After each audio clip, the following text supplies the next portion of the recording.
고령 제1호에 있는 반국가적 행위의 의미는 국가 안보 측면만을 말하는 것이 아니라 국익을 행하여 나라의 위기를 초래하는 일체의 행위를 포함하는 포괄적인 개념으로 사용한 것입니다.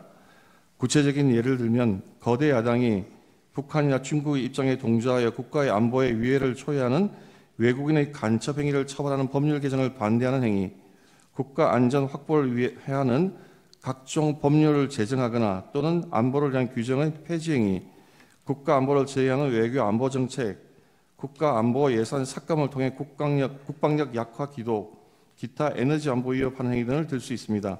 그 구체적인 예를 들면 야당의 간첩죄 규정 개정 반대로 인해서 국가 안보나 국가 핵심 산업 기술 유출을 방지하는 것에 심각한 차질을 빚고 있습니다. 2024년 6월 중국인 3명이 최소 2년 이상 드론으로 부산에 정박 중인 미국 항공모함 등 군사시설 사진을 500여 장 촬영한 사건, 정보사 블랙이온 명단이 중국에 유출되었으나 유출 상대방이 중국인이어서 처벌하지 못한 사건 등은 그 좋은 예입니다. 나아가 국가 산업의 핵심 기술이 중국에 유출되어도 간첩죄로 처벌할 길이 없습니다.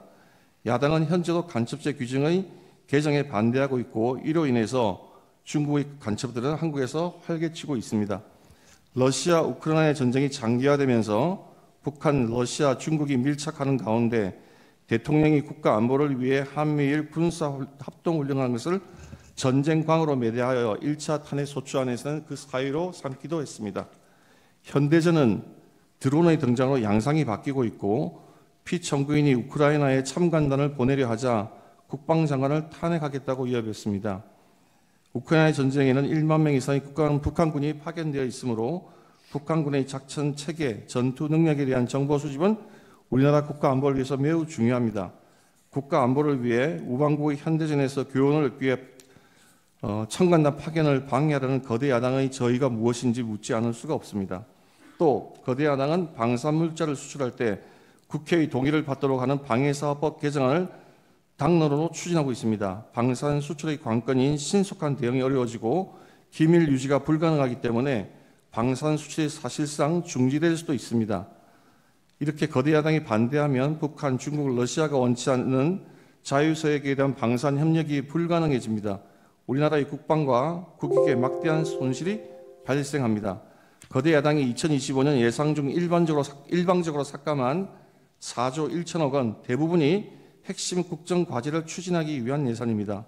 부족한 초급 장교 인력을 확보하기 위한 예산인 당직비, 수당, 그 인상 비용, 이사비 현실화, ROTC 생활지원금 인상비에 활동비를 다 삭감했고 북한의 핵과 미사일 위로부터 국가와 국민을 지키기 위한 한국형 삼축 체계 킬체인 예산을 대폭 삭감했으며 드론 전쟁 대비 예산을 삭감하여 사업을 중단시켰고 정밀 유탄 사업도 차질을 빚게 했습니다.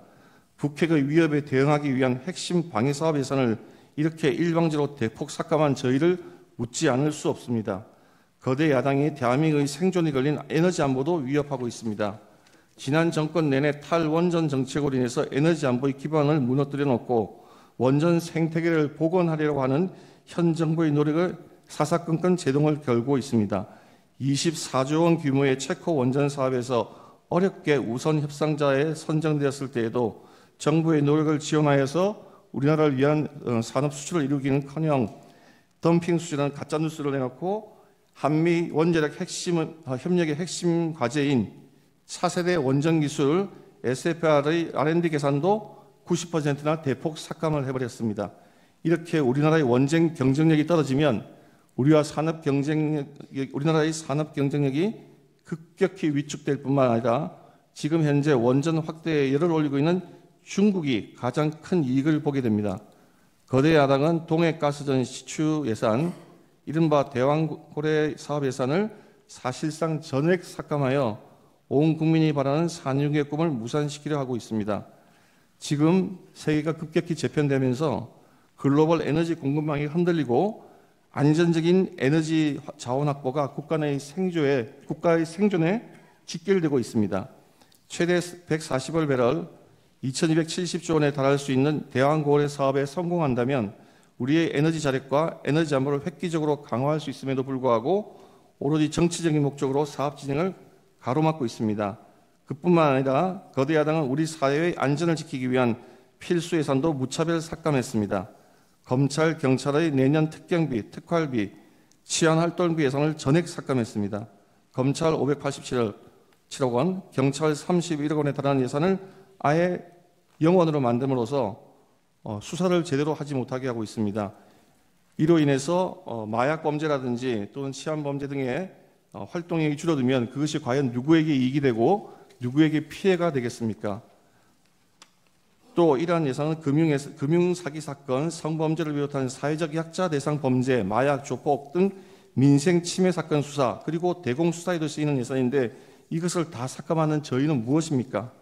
대한민국을 마약과 조폭과 성범죄자들이 활개치게 나라로 만들겠다는 것인지 묻지 않을 수가 없습니다. 거대 야당은 자신들의 비위를 조사했다는 이유로 감사원 특경비 60억 3,800만 원도 전액 삭감했습니다. 이 또한 감사원이 감사를 통해서 자신들의 비위를 캐지 못하도록 하는 것이라고 하지 않을 수가 없습니다.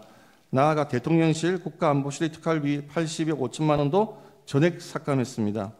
민주당 자신이 정부일 때에는 오히려 대통령실의 특활비가 96억 원에 달했습니다.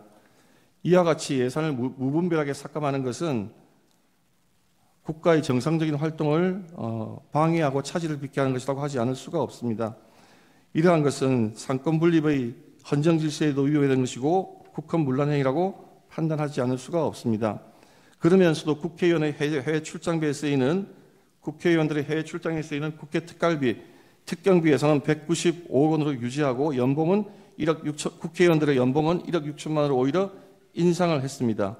나아가 거대 예산의 예산 폭거는 민생과 서민들의 민생과 미래까지 위협하고 있습니다.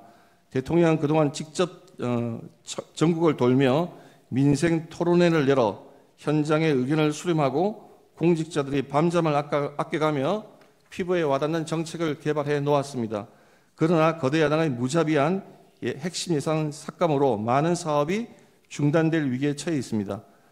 기초과학연구, 양자 반도체 산업, 바이오 산업 등 미래 성장 동력이 될 산업의 예산을 대폭 삭감했습니다. 산업 생태계 조성을 위한 혁신 성장 펀드, 강소기업 육성 예산도 삭감했습니다. 또 긴급 상황에 대처하기 위한 예비비를 무려 2조 4천억, 절반이나 삭감을 해서 삭감했고 이 가운데 1조 원은 재해 대비 예산입니다. 매년 폭염, 폭우, 태풍 등 기상이변이 속출하는 상황에서 국민 피해가 더 커질 수밖에 없습니다. 작년에 보셨듯이 무한 공항 사고와 같은 그런 재해가 생겼을 때, 그런 의도치 않은 예상치 않은 피해자가 생겼을 때 국가가 도와줄 수 있는 그러한 예비비마저 대폭 삭감한 것입니다. 거대 야당은 팬데믹에 대비하는 백신 개발 지원과 관련된 R&D 예산도 대폭 삭감했고 의료개혁의 추진에 반드시 필요한 전공의 지원 사업 예산도 삭감했으며 어려운 청년들을 돕기 위한 청년 일자리 지원 사업 예산도 삭감하고 취약계층 아동자산 형성 지원 사업도 삭감했으며 아이 돌봄 수당도 무차별 삭감했습니다. 이러한 악의적인 예산 삭감은 나라를 망국의 위기로 몰아내려는 목적이 뚜렷한 것입니다. 그리고 그 피해는 고스란히 국민들에게 돌아갈 수밖에 없습니다. 이러한 거대 야당의 이러한 예산의 무차별 삭감과 폭주는 국가 이익에 반하는 것이라고 하지 않을 수가 없습니다.